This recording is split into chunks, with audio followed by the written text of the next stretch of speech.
5일 당사가 시공 중인 세종, 안성 고속국도 공사 현장에서 소중한 생명을 잃고 부상을 입은 결코 일어나서는 안 될 사고가 발생하였습니다.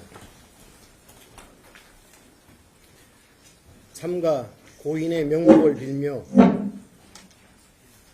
유가족분들께 머리 숙여 사죄드립니다. 또한 부상을 입으신 분들과 가족분들께도 다시 한번 진심으로 사과 말씀 드립니다.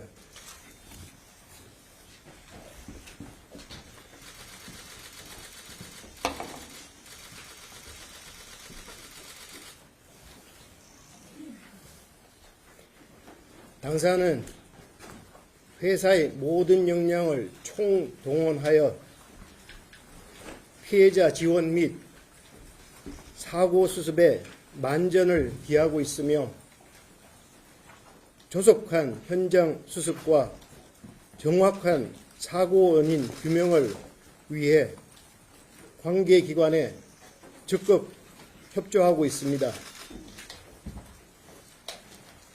모든 조사에 성실히 임하고 필요한 조치에도 최선을 다할 것이며 향후 이와 같은 사고가 재발되지 않도록 대책을 마련, 수립하고 철저히 이행토록 하겠습니다. 다시 한번 삼가 고인의 명복을 빌며 유가족분들께 진심 어린 위로와 깊은 애도의 마음을 전합니다.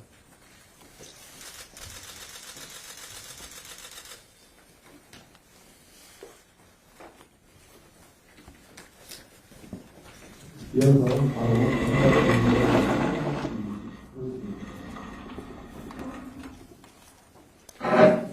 예. 공사 개요에 대해서 간략히 설명드리겠습니다. 이번 공사는 발주처가 한국도로공사입니다.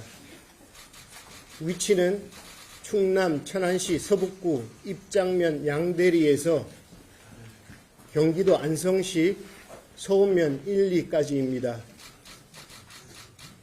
계약금은 2,053억 원, 그리고 공사 기간은 2019년 12월부터 2026년 12월 84개월 기간입니다.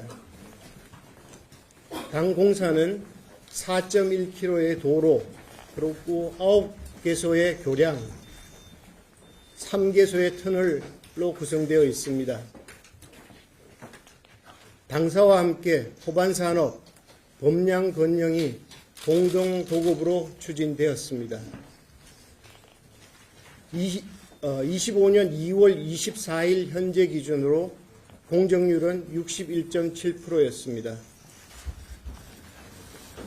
다음으로 박상준 건축사업본부장이 사고 개요에 대해 설명드리겠습니다.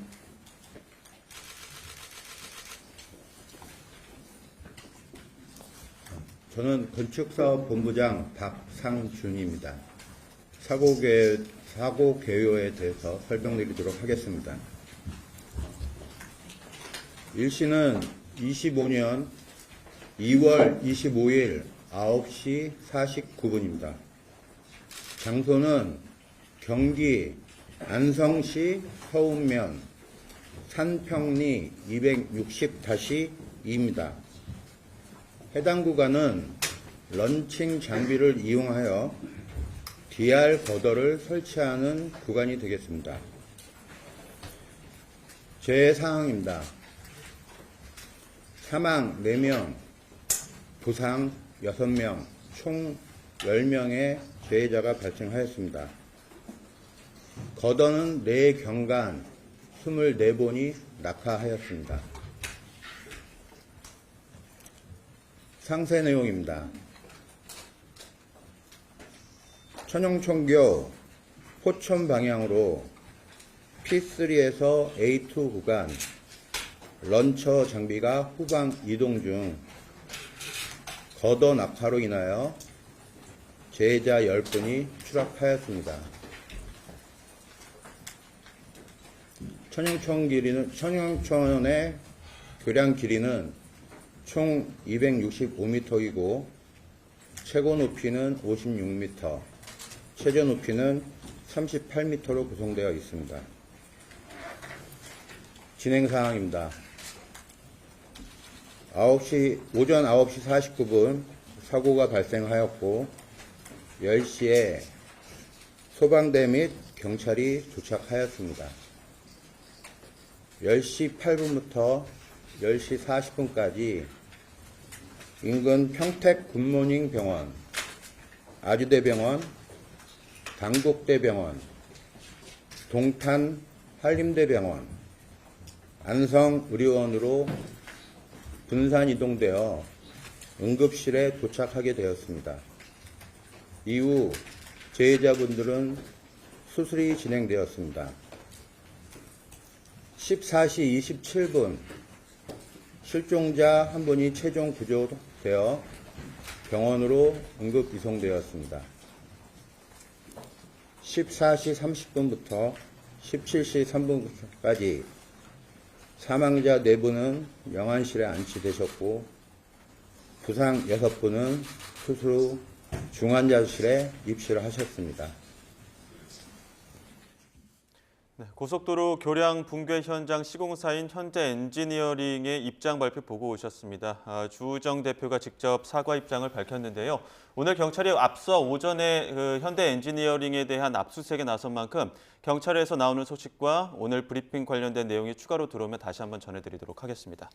자, 앞서 서영주 대표와 함께 어제 헌법재판소의 결정 배경, 이견이 나온 내용들 이 부분을 좀 짚어봤었는데 네네. 관련 소식 좀 더 전해주시죠. 일단 헌재가 결정을 했기 때문에 헌재의 결정 최상목 권한대행에게 얘기하는 것이죠. 예. 만약 재판관을 임명해라. 그걸 임명하지 않으면 국회의 추천권을 침해하는 것이고 이거는 강제 규정입니다. 그래서 이거를 봐서 한다 안 한다는 그런 결정을 할 수 없어요. 다만 기한이 정해져 있기 때문에 어떤 그 기한의 시점을 못 박지는 않았으나 이것도 기본적으로 이 상식선에서 기한을 연장할 수 있는 것이죠. 지금 현재 헌재에서 이거를 임명을 하는 부분들에 있어서는 그 권한을 침해하지 말라고 했는데 그걸 한도 끝도 없이 그 기한을 임명 기한을 늘어뜨릴 수 없어요. 그래서 저는 길어야 여러 가지 법률안을 좀 판결문을 검토하고 최상목 권한대행이 이거를 일주일 안에는 임명하지 않을까 그렇게 보이는데요. 예. 저는 이런 생각입니다. 일단 최상목 권한대행은 이 임명에 대해서는 주저할 게 없어요. 왜냐하면 헌법재판소는 대한민국 최고의 사법기관으로서의 헌법에 대한 판단을 내렸고 강제 규정이면 공직자라면 법률과 헌법을 안 지키면 공직자의 자격이 없잖아요. 그걸 안 지키는 경우에는 직무유기에 준하는 이미 당시에도 3명 중에 2명만 임명하는 희귀한 이 직무유기를 범했단 말입니다. 그렇기 때문에 저는 이 헌재 결정에 대해서 따라야 되는 것이고 헌법재판소도 결국에는 그 임명에 따라서 마흔역 재판관을 대통령 탄핵 심판에 참여시킬지 어떻게 할지 판단하게 될 것이기 때문에 최상목 권한대행은 그 시간을 주저없이 결정을 해주는 것들이 헌재의 구성에 있어서의 결정을 존중하는 길일 것이다. 예. 그런 말씀드립니다. 네, 소장님 기한이 정해져 있다고 말씀하셨는데 최상목 대행은 어제 헌재 결정 존중한다고 하면서도 언제 임명을 할지 시기에 대해서 명확히 언급을 하진 않았거든요. 기한이 정해져 있지 않기 때문에 이거를 무한정할 수 없는 것인데 보통 사회상규상 그 기한이라는 것도 고민할 시간이지 기한이 안 정해졌다고 한 달, 2달, 3달을 미룰 수 없는 것이잖아요. 그러면 이 권한을 침해했다고 헌재에서 판단을 했는데 2-3달을 이걸 기한이 없다고 미루면 또 권한을 침해한 꼴이 되기 때문에 이거는 명백하게 위헌이고 본인 스스로 공직자로서 나 탄핵해 주세요 라고 하는 꼴이기 때문에 우리가 인정할 수 있는 정도의 고민의 시간 저는 개인적으로 한 일주일 정도면 충분하지 않을까 그래 보입니다. 그런데 관련해서 이런 얘기도 있더라고요. 한덕수 총리가 탄핵 지금 선고는 마쳤잖아요. 네. 선고만 남아 있는 상황이잖아요. 그래서 이르면 다음 주쯤이면 직무에 복귀할 수도 있을 것이다 이런 전망이 나오고 있어서 한덕수 총리가 복귀한 그런 시점을 좀 고려하고 있다라는 전망도 나오던데요. 그건 앞뒤가 안 맞죠. 그러니까 이제 그게 어깃장을 놓고 좀 궤변을 늘어놓는 분들은 최상목 권한대행의 행위 자체가 그러면은 그냥 효력이 없다라고 판단할 수도 있는 거잖아요. 그럼 그 효력 없음을 헌재에서 판단했겠어요? 권한의 권한대행이라고 하지만 권한을 가지고 있는 최상목 권한대행이 권한을 행사한 부분에 대해서 판단을 했기 때문에 결자의지 차원에서는 최상목 권한대행이 해야 되는 것이고 예. 한덕수 총리가 복귀를 하더라도 헌법재판소 3명을 임명하지 않는 여야 합의가 없었다는 부분에 있어서는 직무유기에 대한 부분도 다시 한번 따져볼 수도 있는 그런 헌재 결정이다. 저는 그렇게 보고 있습니다. 한 일주일 시한 말씀하셨는데 어떻게 보십니까? 자, 두 가지입니다. 첫 번째는 강제 규정이 없다라는 건 어저께 헌법재판소도 결정을 했어요. 즉 민주당이 요구를 했습니다. 그러니까 이것을 인용하면 강제로 그러니까 임명하게 해달라, 그걸 인정하게 해달라. 헌법재판소가 각하했습니다. 뭐 때문에요? 헌법재판소는 무엇을 결정해서 강요할 그 기관이 아닙니다. 헌법재판소의 어떤 판결도 어떤 결정도 헌법을 해석을 해서 위헌성 여부를 따지는 것이지 그렇기 때문에 위헌이다라고 해서 그 다음 스텝 그러니까 언제까지 어떻게 해서 임명을 하라 이렇게 안 됩니다. 예를 들자면 국회도 똑같습니다. 국회가 만든 입법안들 있잖아요. 법률안들 이게 이제 뭐 헌법 소원이든 아니면 위헌법률 제정 신청이든 해서 위헌으로 결정이 납니다. 국회에서 지금 계류된 게 몇 개 법안이지 아세요? 이게 만약 강제 규정이라고 한다면 그건 역시 어쨌든 빨리 해야 됩니다. 근데 강제 규정 아니거든요. 자, 그러면 준수하겠다고 했습니다. 그런데 이 문제는 어떤 문제냐면 대단히 진영 간에 지금 굉장히 충돌을 일으키는 문제예요. 뭐 아까도 말씀을 드렸지만 누가 당선되느냐 안 되느냐를 놓고 지금 굉장히 첨예한 상황입니다. 대통령의 파면이 걸린 문제예요. 그렇다면 8명으로도 지난 사례가 있는데 굳이 문제가 있는 또 과정 속에서도 문제가 있는 사람을 빨리 하는 것이 과연 이 전국의 갈등을 안정시키는 것이냐, 갈등을 부추기는 것이냐의 판단은 저는 대통령 권한대행의 대행이 충분히 있다고 봅니다. 그리고 또 한 가지, 한덕수 총리가 만약에 기각이 돼서 돌아온다고 한다면 기각 자체가 이유가 있어야 돼요. 어떤 이유? 그러니까 한덕수 총리를 사실 당시에 탄핵하는 이유 가장 첫 번째 이유가 뭡니까? 바로 세 사람의 그 헌법재판관을 임명하지 않았기 때문에 민주당에서도 계속 협박을 했잖아. 그 임명 안 하면 탄핵하겠다. 근데 돌아왔다고 한다면 그건 그 자체로 임명 안 한 것에 대해서는 헌재에서 받아들인 셈이 그러니까 모양새는 결과적으로 그렇게 되는 거예요. 예. 그럼 돌아와서 그런데 그것을 그 권한대행의 대행이 먼저 해라. 돌아오는 과정이 만약 돌아오게 된다면 그 자체는 사실 한덕수 권한대행의 몫이 돼야 된다. 예. 순서가 그렇게 생각합니다. 이종근 평론가님께서 이게 또 제가 좀 팩트를 바로 잡아드릴게요. 헌법재판소의 권한쟁에 대한 심판은 강제력을 가지고 있습니다. 그러니까 아까 말씀하는 거는 두 번째 가까이했던 재판관으로서의 지위 부분은 좀 다른 문제예요. 지금 많은 재판관에 대한 임명 부분은 권한의 쟁의에 대한 판단을 구한 것이고 헌법재판소는 권한 쟁의에 있어서 국회의 추천권이 침탈을 당했다는 판단했기 때문에 강제 규정이고 그 강제 규정의 근거는 헌법재판소법 62조 권한쟁의 심판의 효력은 국가기관 등 모든 지방단체를 기소한다. 그리고 피청구인 부분들은 현재의 기각에서 반드시 따라야 한다라고 되어 있습니다. 그렇기 때문에 이 부분은 좀 바로 잡겠습니다. 자, 저도 바로 잡을게요. 저 강제 규정이 있다고 얘기를 했고 두 번째, 저 그 부분 인정을 합니다. 문제는 반드시 따르겠다고 했어요.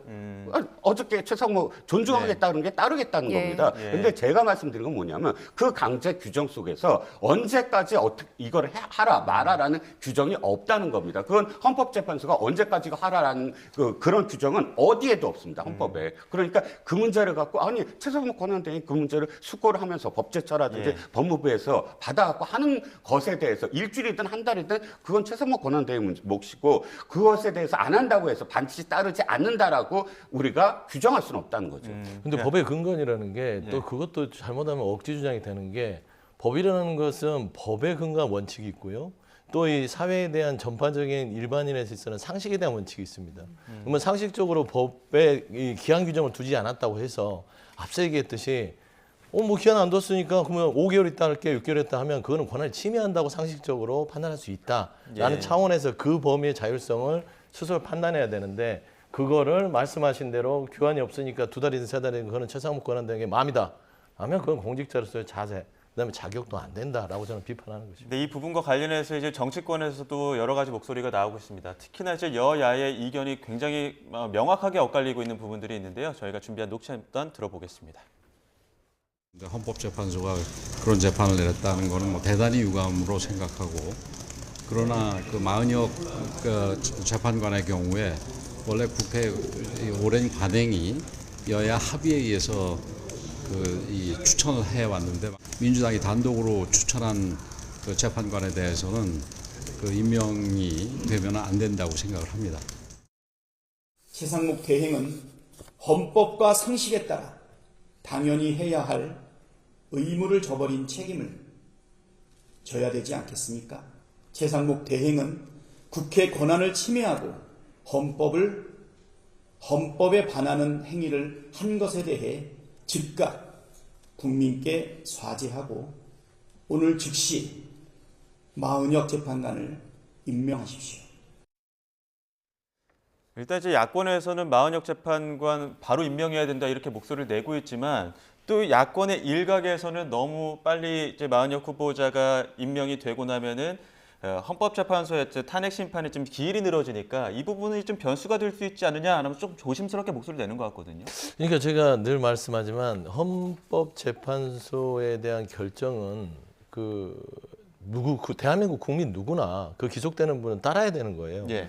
그러니까 이거를 저는 정치적 고려가 안 들어갔으면 좋겠어요. 우리가 법을 왜 정해놨고 법원을 정해놨고 이거는 대한민국 국민의 모든 사회 구성원이 정해놓은 틀이잖아요. 이 틀이 무너지게 되면 이게 민주주의가 무너진다고 우리가 쉽게 얘기를 합니다. 예. 그러면 여기에 정치적 고려가 들어가면 어떻게 될까요? 오염이 되잖아요. 그러니까 정치인들은 입법사법 행정에 대해서 우리 대한민국의 구성원들이 합의하는 시스템이 오염되지 않도록 그런 역할을 하라고 정치인을 뽑아놨더니 본인들이 오염을 시키고 있어요. 그러니까 헌재에서 지금 여야가 공문을 다 확인해서 합의한 거라고 판단해 줬으면 권영세 비대위원장도 그걸 인정해야지. 이게 또 말씀 지금 아까 들어보면 단독으로 임명한 부분들은 이해할 수 없다. 그러면 최상목 권한대행에 대해서 정치적 압박을 하는 거잖아요. 그러면 안 된다. 제발 대한민국 사회가 최소한 법과 원칙에 대해서 지키려고 하는 노력은 있어야 되지 않을까.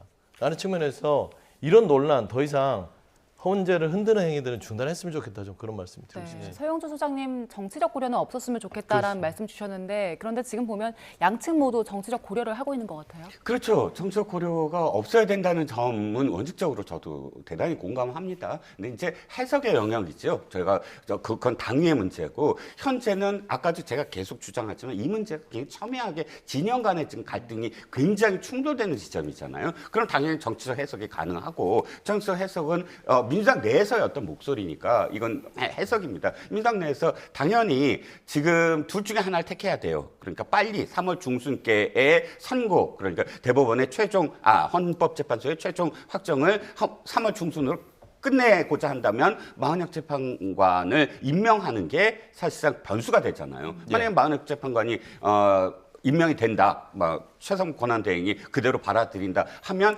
굉장히 불가측한 상황이 돼버립니다. 아시다시피 변론 재개를 해야 되잖아요. 최소한의 상식, 계속 말씀하시지만 상식적으로 이 변론 과정에서 한 번도 참여하지 않은 재판관이 평이 딱 들어가서 자기 의견을 낸 것, 그 사람의 의견을 그럼 받아들일 수가 있겠습니까? 불가능하죠. 꼼꼼하게 다 봐야지 한 대통령 파면하는 그런 중대한 사안의 중대성이 있고 그리고 다시 대선을 치르고 이런 문제인데 단순하게 그 간이 갱신 절차를 해갖고 소장 권한대행이 이렇게 진행됐습니다 한마디 듣고 할 수 있다? 그건 아마 그 권위가 그 평의 결과를 인정하지 못하게 될 거예요. 그렇다면 굉장히 늘어지게 되잖아요. 그 50시간을 다 듣지는 않더라도 충분한 시간이 있어야 됩니다. 그 과정이 없다면은 승복 못하겠다라는 사람들이 많을 거예요. 그러면 그것을 택해서 정말 4월 달도 넘어가서 꼼꼼하게 9명이 할 거냐? 그것도 이제 4월 18일 전에 해야 되지만 어쨌든 이런 문제에 대해서 사실 고민이 많을 거라고 봅니다. 예, 이거 어떻게 됩니까? 변론 재개 여부나 간이갱신 여러 가지 변수도 나오고 있는데 어떻게 그렇습니다. 판단하세요? 그러니까 제가 말했던 법과 원칙, 예. 상식과 원칙에 대한 얘기들은 그런 거예요. 지금 정치적 고려 부분들, 그러니까 벌써 대통령에 대한 어떤 심판을 가지고 함수로 들어가면 이게 정치적 고려입니다. 법과 원칙은 뭐냐? 권한의 쟁의의 심판이 나왔잖아요. 권한의 쟁의가 뭐냐? 서로 간의 말이 달라서 다퉈요. 다투면 도저히 답이 안 나오니 그 누군가 우리가 이 사람한테 물어보면 이 사람 결정한 대로 따르자라고 합의한 거잖아요. 그걸 우리가 정해놓은 것이고. 그래서 그 합의가 싸우던 게 나왔어요. 그러면 즉시 이행을 해야 되는 게 원칙 아닐까요? 우리가 상식적으로. 예. 근데 그거를 다른 변수로 해서 날이 안 좋아, 뭐가 어때, 그 옆에 있는 사람들이 그거 인정하지 말래. 라고 하는 것들은 공정하지 않잖아요. 지금 그 얘기를 하는 겁니다. 그래서 예를 들어 권한쟁의의 부분들에 있어서의 여야의 득실이 있다고 판단할 수는 있으나 우리가 최소한 하나의 원칙과 상식을 봤을 때는 아니 현재에서 결정이 나왔으면 권한대행은 그 판결문을 살펴보고 2, 3일 내에 하는 게 맞잖아요. 그리고 나서 만약 재판관이 임명이 되면 헌재에서 이 만약 재판관을 재판에 참여시킬지 그리고 50시간에 대한 갱신 절차가 있으니 누군가 재판 기록을 듣고 판단하시오라는 것은 이미 제도적으로 마련되어 있습니다. 왜? 이런 케이스가 많았기 때문이에요. 그러면 이런 제도적인 보완 장치가 있으면 그거를 따라서 임명을 해서 재판에 참여하든지 아니면 헌법재판소가 평의를 거쳐서 이 자체는 중요한 사안이니 조금 더 갱신 절차가 필요해서 기한이 늘어질 것 같으면 일단 이번 탄핵 심판에서는 좀 배제하고 8명끼리 합시다. 라는 것도 헌재 맡겨놓으면 되는 겁니다. 왜 자꾸 여야의 정치적인 어떤 그런 고려 때문에 감론을 막 감나라 배나라 하는 거 이거 좋지 않다니까요. 제가 말한 게 이겁니다. 민주주의의 기본을 지키는 것들은 정치인들부터 해라. 예. 제발 전 그랬으면 좋겠다. 예. 관련해서 윤석열 대통령 측의 입장도 나왔는데요. 이게 탄핵 정족수를 만족시키기 위한 6명을 만족시키기 위한 뭐 하명 결정이다 꼼수다 이런 반응 내놨는데 어떻게 들으셨습니까? 일단 이 피청구인의 대리인단이니까 그 과정에서 자신들의 어떤 의견을 낼 수 있다고 봅니다. 그런데 저는 이렇게 이야기할 수 있는 그런 그 빌미를 헌법재판소의 재판관들이 줬다라고 생각을 해요. 벌써 두 번째입니다. 첫 번째 뭐냐면 내란죄를 빼는 부분, 윤 대통령의 탄핵 심판 심리 과정에서 그 부분을 아니 청구인 측에서 알아서 그것을 요구한 게 아니라 그 대화를 보면 마치 재판관들이 요구한 것처럼 돼요. 그러니까 뭐 어떻게 표현했습니까? 대리인단 변호인 측이 헌재의 요구대로 뺐습니다. 이게 녹취가 돼 있어, 녹음이 돼 있어요. 그러면 그게 그 말이 가능하려면 헌법재판관들이 청구인 측 변호사들한테 뇌란죄 빼세요라고 요구하면 되잖아요. 이런 행위에 대한 구체적인 어떤 이 앞뒤 설명이 없습니다. 그리고 2월 10일 아까도 말씀드렸지만 어떻게 재판관이 그 한 측에 대해서 그거 보충하세요. 본회의 의결에 얼마나 걸려요? 2주 걸린다고 하니까 그러면 낼 의향이 있으시면 내세요. 해갖고 나흘 후에 내서 이번 어저께 결정문 보면 그 나흘 후에 2월 14일 날 촉구 결의안이 없었으면 이거 각하되는 거예요.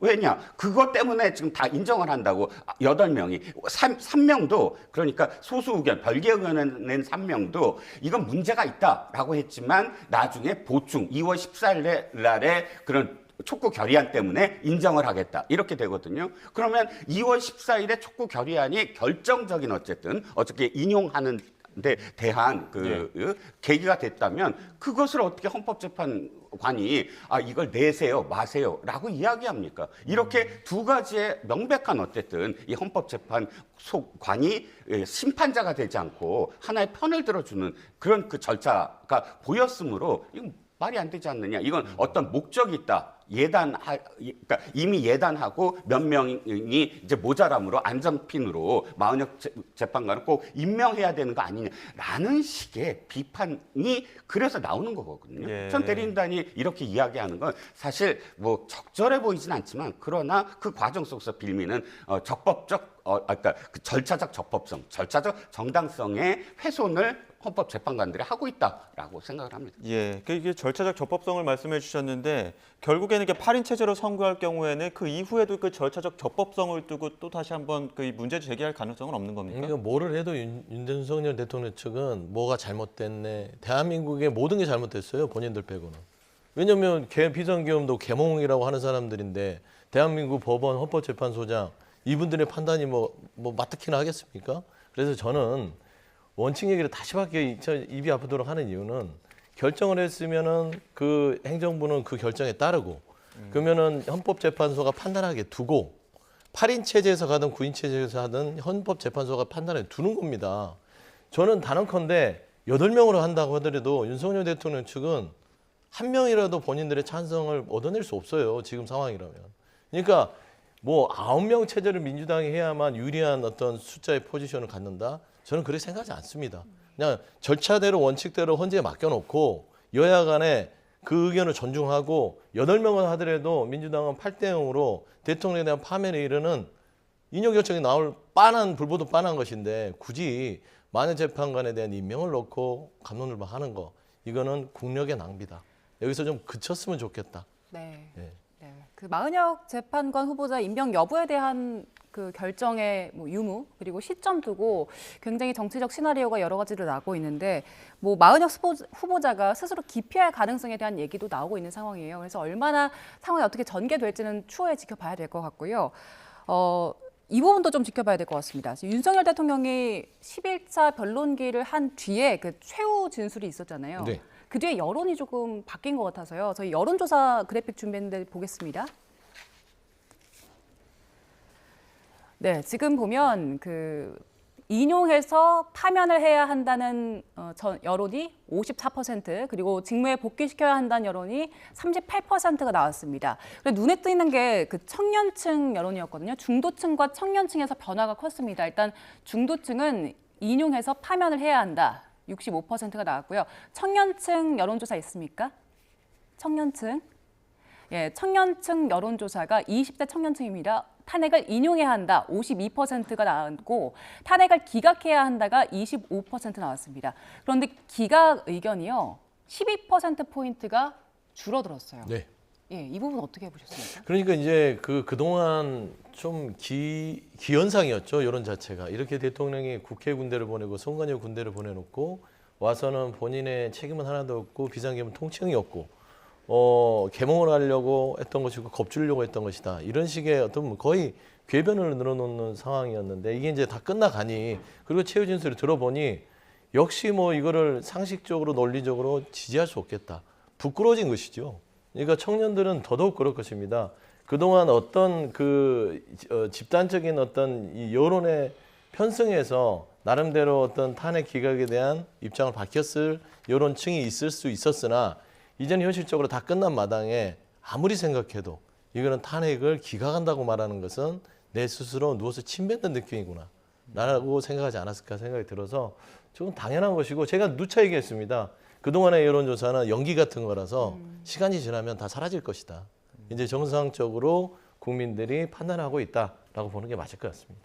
이종우 평론가 어떻게 보십니까? 일단 이번만이 아니라 지난주 갤럽도 그렇고 전체적인 추세선이 뭐 탄핵 찬성 반대나 혹은 중도층의 어떤 성향이 이런 추세선으로서 적극적으로 의견을 개진하고 있는 것 같아요. 그러니까 그 이전까지는 중도층의 생각이 바뀌었다기보다는 중도층이 판단 유보를 했다고 보고 또 청년층도 좀 그랬던 것 같아요. 그러니까 적극적으로 대답을 하는 층들은 윤 대통령의 뭐 탄핵 반대라든지 이런 목소리들이 전부 그 지금까지 어떤 여론 흐름을 주도했다고 한다면 뭐 최후 진술 때문에 뭐 바뀌었다 이런 것보다는 추세선으로 봤을 때 끝나간다. 헌법재판소의 모든 심리학 과정이 끝나가는데 배심원 같은 어떤 느낌이었다고 봐요. 그러니까 지금까지 쭉 어느 편을 들지 않고 이번에는 좀 정확하게 보자. 어떤 상황이었나. 실제로 이런 심리도 많이 작용한다고 보거든요. 계엄은 잘못됐지만 그럼에도 불구하고 이재명 대표의 민주당이 만약에 대안으로 온다면 그건 어떻게 할 것인가.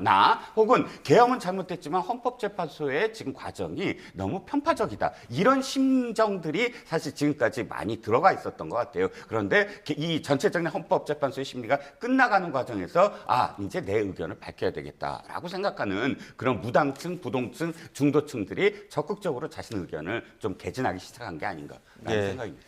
자, 최상목 대행의 선택을 기다리고 있는 게 하나 더 있습니다. 명태균 특검법 어제 야당 주도로 국회 본회의 통과했는데 국민의힘에서는 김상욱 의원 한 표가 이탈표가 나왔거든요. 이거 어떻게 보셨습니까? 일단 뭐 명태균 특검법을 좀 풀어서 얘기하면 윤석열, 김건희 그러니까 두 부부의 특검법이라고 보는 게 가장 클 거예요. 근데 이게 자라보고 논란 갔으면 소뚜껑 보고 놀란다고 지금 명태균 씨를 통해서 나오는 김건희 여사의 육성 공천에 직접적으로 개입하는 게 우리가 모두 들었지 않습니까? 예. 대통령도 직접적으로 이 대통령 취임 하루 전날 아예 뭐 여기저기 전화해서 내가 바꿀게라는 그 음성을 다 들었어요. 그러면 결국에는 이렇게 다 드러나면은 이제 우리는 다 죽는구나라는 생각을 할 수밖에 없기 때문에 말하자면 특검의 대상자들이 이 법을 반대하는 겁니다.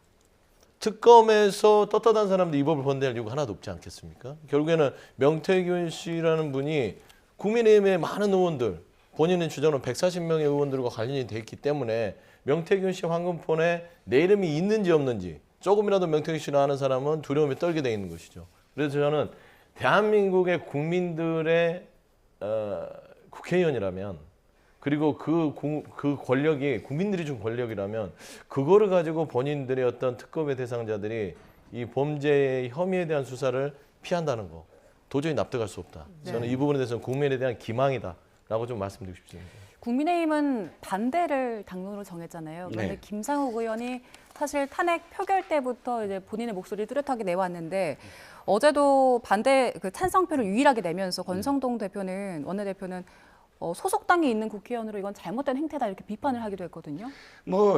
국회의원의 어떤 투표 행위에 대해서 두 가지 의견이 지금 갈리잖아요. 하나는 정당이 기속돼야 된다. 하나는 헌법과 양심에 따라 투표할 권리가 있다. 이 두 가지가 갈리는데 저는 후자입니다. 양심에 따라 사실 투표를 해야 돼요. 물론 당에서 비판을 받긴 하지만 양심에 따라 투표를 했다고 하고 생각을 하고 사실 김상욱 의원의 여러 결정들을 제가 지지한 적도 많지만 사실 어저께 그 반대표는 사실 저는 개인적으로는 그다지 그렇게 제가 지지하지 않습니다. 찬성표? 찬성표는 이유는 이겁니다. 아까 뭐 김건희 무슨 특검법이다 이렇게 말씀하셨는데 저는 이렇게 규정해요. 민주당에 의한 국민의힘 대선 후보 결정 특검법. 마치 이 특검이 되면 어떻게 되는지 아십니까? 민주당이 임명한, 물론 추천이지만 임명한 특검이 매일같이 목적을 갖고 국민의힘의 당사를 털 수가 있어요. 압수수색 다 할 수 있습니다. 왜? 지난번에 국민의힘 내부에서 이러이러한 문제가 있었잖아. 불법 여론조사. 내가 다 탈 거야 하면 매일같이 털면서 매일같이 오후 1시에 브리핑을 할 겁니다. 국민의힘 봤더니 지난 대선 때 이러이러한 문제가 있었어. 지난 경선 때 이런 문제가 있었어. 그게 어느 시점입니까? 초기 대선이 만약에 이루어지면 대선 과정에서 매일같이 특검이 국민의힘의 문제를 브리핑하게 만드는 거예요. 그게 공정할까요?